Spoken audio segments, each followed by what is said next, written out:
못할 이유가 없다. 6.15 공동선언 15주년을 하루 앞두고 북한이 동해상으로 미사일을 발사했습니다. 10대 북한군 병사가 비무장지대를 넘어서 귀순하기도 했는데요. 이 같은 일련의 사건 뒤에 북한은 대화 카드를 꺼내 들었습니다. 당국 간의 대화를 못할 이유가 없다, 이런 이야기인데 대화 국면을 조성하려는 것일까요? 북한의 속내 짚어보도록 하겠습니다. 연합뉴스 동북아센터 장용훈 북한 전문 기자 자리했습니다. 장 기자, 우선 저희가 본격적인 이야기를 좀 나누기 앞서서 오늘 오후에 들어온 소식이 있어서 먼저 좀 짚어보도록 하겠습니다.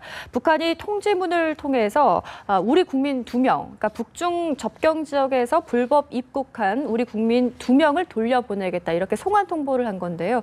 이 둘의 일단 신원이 확인이 됐습니까? 예, 일단 북측에서 판문점 연락 채널을 통해서 우리 쪽에 통지문을 보내왔습니다. 일단 이 통지문의 내용을 보면 지난달 11일에 북측의 국경 지역으로 넘어 들어온 남쪽 주민 2명을 오는 17일, 그러니까 내일 모레죠, 남쪽으로 송환하겠다라는 내용을 담고 있습니다.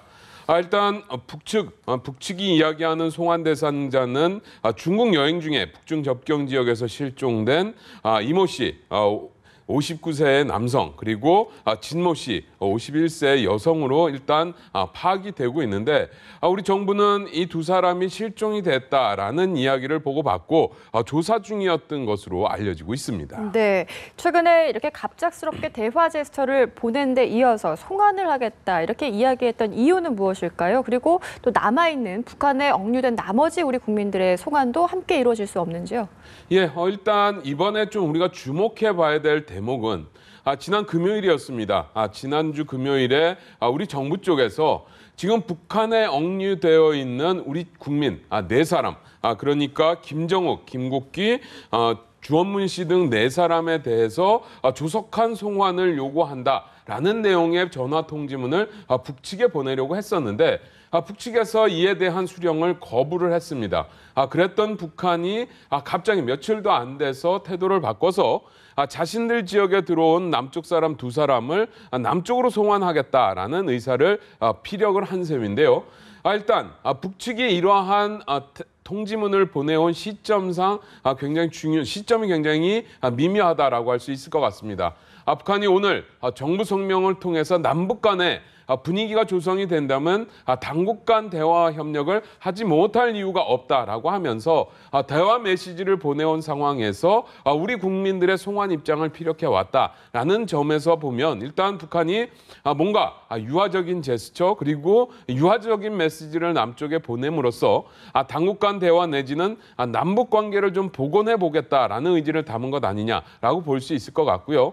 이러한 가운데 결국 우리가 관심을 가질 수밖에 없는 또 다른 4사람, 앞에서 이야기했었던 북측에 억류 중인 4분의 신병은 어떻게 될 것인가라는 부분인데, 일단 이 4사람에 대해서는 북한이 재판을 진행을 했고 북한 법상 일단 실형을 선고하고 지금 복역 중인 상황입니다. 그렇기 때문에 일단 북측이 지금 우리 쪽에 내려보내겠다고 한 2사람과는 조금은 처리하는 수순이 다를 수밖에 없지 않겠느냐. 지금 북한이 우리 쪽에 보내겠다라고 한 2사람 같은 경우에는 일단 북한의 특정한 목적을 가지고 들어가지 않은 것으로 보여지고 있고, 그렇다라고 한다면 북한이 부담 없이 남쪽으로 돌려보내겠다라는 생각을 가지기에 충분한 그러한 사람들이 아니었겠는가라고 볼 수 있겠습니다. 네, 일단은 우리 국민 2명에 대해서는 내일 모레, 그러니까 17일입니다. 2명에 대해서 송환이 이루어질 예정이고, 또 이것을 또 빌미로 해서 나머지 부분에 대해서도 좀 긍정적인 방향으로 이끌어갈 수 있지 않을까, 이렇게 좀 기대를 해보겠습니다. 북한이 지난 주말이었죠. 미사일을 발사하면서 긴장 국면을 사실상 높였습니다. 그러더니 하루 만에 이 대화 카드를 꺼내 들었는데, 북한 당국의 성명을 좀 확인해 본 후에 저희가 대담을 좀 이어나가도록 하겠습니다. 화면 함께 보시죠. 북남 사이에 신뢰하고 화해하는 분위기가 조성된다면 당국 간 대화와 협상을 개최하지 못할 이유가 없다. 북남 관계에서 대조란 대변혁을 이룩하여 자주 통일의 대통로를 열어나가려는 우리의 입장은 시정일관하다. 온결에는 신심과 낙관을 가지고 저국 해방 이른돌 시대는 뜻깊은 올해에 역사적인 6.15 공동선언의 기치에 따라 북남 관계와 저국 통일의 전환적 국면을 마련하기 위한 투쟁에 한 사람같이 떨쳐나서야 할 것이다. 네, 이렇게 해서 북한 당국의 성명 내용 들어봤는데 글쎄 이게 요약을 하면은 대화와 협상을 하겠다, 이제 테이블로 나오겠다 이런 이야기일까요? 예, 일단 북한이 정부 성명을 통해서 밝힌 내용을 보면 대화 쪽에 일단 조금은 무게가 실려 있는 것 같습니다. 네. 남북 당국 간에, 그러니까 남북 사이에 신뢰하고 화해하는 분위기가 조성이 된다면 당국 간 대화와 협상을 개최하지 못할 이유가 없다라고 밝혔습니다. 물론 북한이 단순히 이런 대화 의지만 피력을 한 것이 아니라 이런 대화와 협상을 만들기 위해서 어떤 분위기가 조성이 되어야 하는지에 대해서도 언급을 함께 하고 있는데요. 일단 제도 통일, 그러니까 흡수 통일 의사를 버려야 한다라는 점을 분명히 하고 있고요. 뿐만 아니라 한미합동 군사 연습의 중단도 또 한 번 요구를 하고 있습니다. 여기에다가 북한에 대한 제도 비방, 중상하는 행위를 중지해야 한다라는 요구를 하고 있고요. 또한 남북 사이의 접촉과 왕래, 교류 협력을 가로막고 있는 법적, 제도적 장치를 철폐해야 한다. 그러니까 북한이 이야기하고 있는 것은 오이사 조치를 철폐하고 금강산 관광 재개와 같은 조치들이 뒤따라야만 한다라고 이야기를 하고 있습니다. 그러한 측면에서 보면 북한이 여러 가지 전제 조건들을 언급하고 있기 때문에 일단 당장의 회담 테이블로 나오겠다라고 하는 것으로 보기는 좀 어려운 측면이 있지만 그럼에도 불구하고 북한이 정부 성명이라고 하는, 어떻게 보면 북한 내부적으로 가장 높은 급의 성명을 통해서 이러한 입장을 밝혔다라는 점으로 보면 일단은 뭔가 좀 해보겠다, 남북 간에 좀 풀어봤으면 좋겠다라고 하는 의지를 피력하고 있는 것으로 평가할 수 있겠습니다. 네, 방금 이제 가장 높은 급이라고 말씀을 해주셨는데 여기에 대해서 조금 더 질문을 드려보고 싶습니다. 공화국 정부 성명 얼마나 권위가 있는지 좀 질문을 드리겠습니다. 예, 일단은 이렇게 남북 관계와 관련돼서 북한이 그동안 발표해온 주체들을 보면 뭐 예. 조국평화통일위원회라든가 다양한 대남 기구들이 있습니다. 이러한 기구들이 있음에도 불구하고 정부 성명이라고 하는, 공화국 정부라고 하는 성명이라고 하는 아주 최고의 수준을 꺼내들었다라고 보시면 될 것 같고, 뿐만 아니라 북한에서 이번에 성명을 발표를 하면서 위임에 따라서 이러한 내용을 발표를 한다라고 언급을 했습니다. 결국 위임의 주체라고 하는 것은 김정은 국방위원회 제1위원장이 될 수밖에 없다라고 볼 수 있겠는데, 그렇다라고 한다면 북한이 이번에 발표한 내용은 굉장히 최고 수준에서 자신들의 입장과 남북 관계에 대한 입장과 대남 정책에 대한 어떤 향후 어떤 방향으로 이끌어 나갈지에 대해서 언급을 하고 있는 것으로 봐야 될 것 같은데, 이러한 최고 수위의 어떤 성명과 입장이다 보니까 북한이 그동안 공화국 정부 성명을 발표한 것은 사상 통틀어서 보면 5차례밖에 없었습니다. 김정은 체제에 들어서는 작년 7월 7일에 정부 성명을 발표를 했었는데, 당시에도 남북 관계를 개선하겠다라는 의지를 밝히면서 인천 아시안 게임에 응원단을 파견하겠다라는 입장을 피력했었던 적이 있고요. 과거 김정일 시대에는 3차례 발표했었던 적이 있습니다. 1993년 3월에 국제원자력기구가 요구한 특별 사찰에 반발해서 NPT를 탈퇴하겠다라는 성명을 발표했었던 적이 있고요. 그리고 8.15 광복 54주년에 앞서서 일본에 대해서 1999년 8월에 어떤 정책 전환을 촉구하는 그러한 입장을 피력하기도 했고, 또한 2003년 1월에는 NPT 탈퇴를 재차 확인하는 내용의 성명을 발표하기도 했었습니다. 예, 그러면 이야기를 들어보면 최고 권위를 통해서 어떤 공식적인 입장을 밝혀온 건데, 조금 전에 영상도 그렇지만 내용을 좀 보면은 대화 분위기 조성이라는 어떻게 보면 전제 조건을 좀 달았다고 볼 수가 있을 것 같습니다.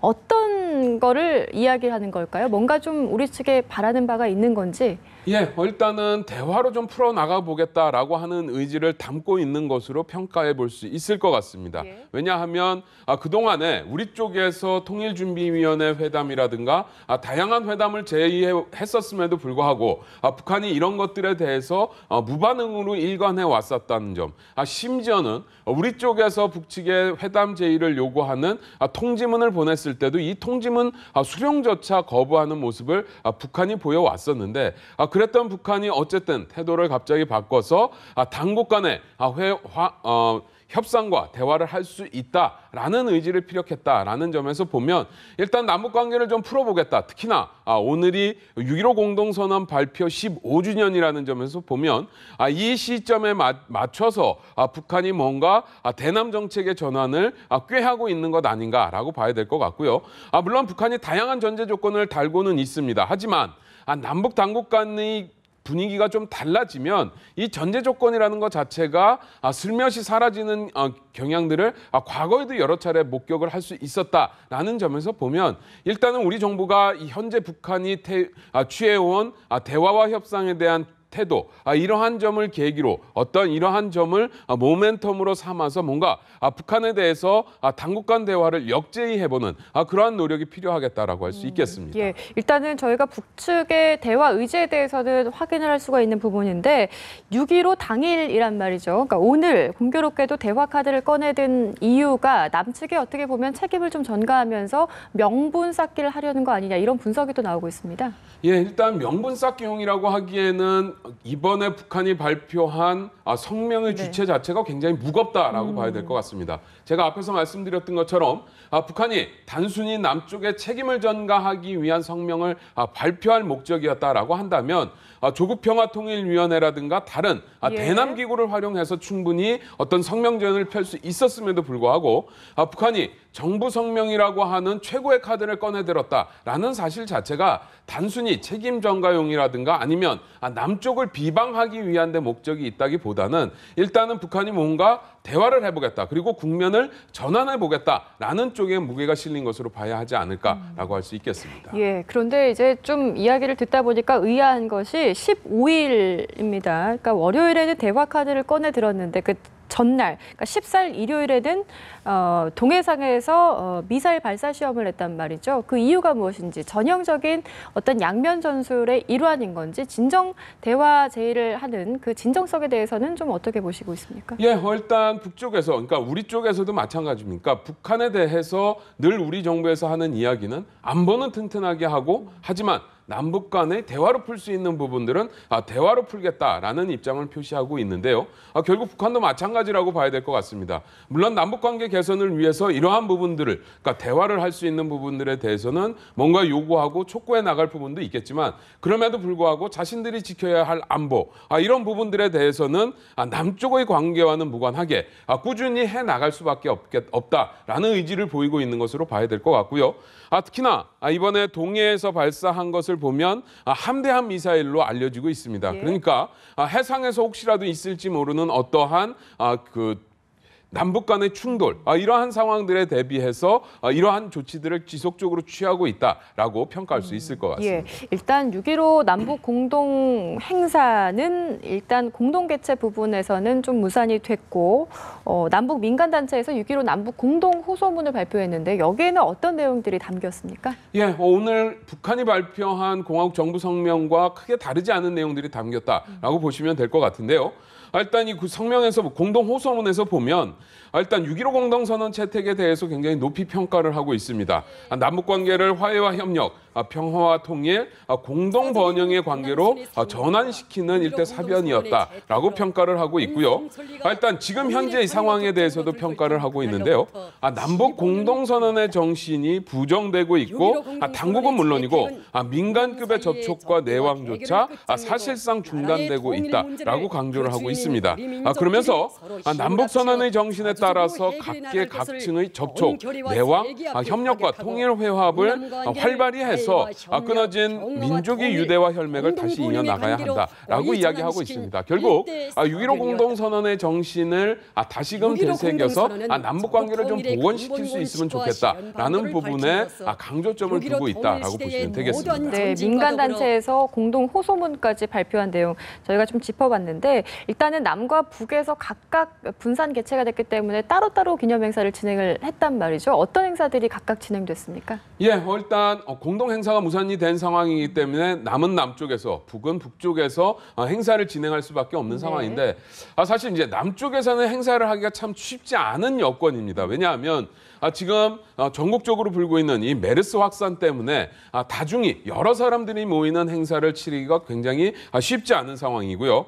그러다 보니까 남쪽에서는 14일부터 15일까지 이틀간 행사를 하려고 했었는데 일단 하루로 축소를 했고 단순히 그 행사 자체도 서울광장에서 수원회관이라고 하는 실내로 옮겨서 굉장히 좀 조촐하게 치르는 모습을 보였고요. 민주노총도 서울광장에서 노동자 자주통일대회를 열 계획이었지만 메르스 사태 확산에 따른 조합원들의 건강 상태 이런 부분들에 대한 염려로 일단 행사를 취소를 했습니다.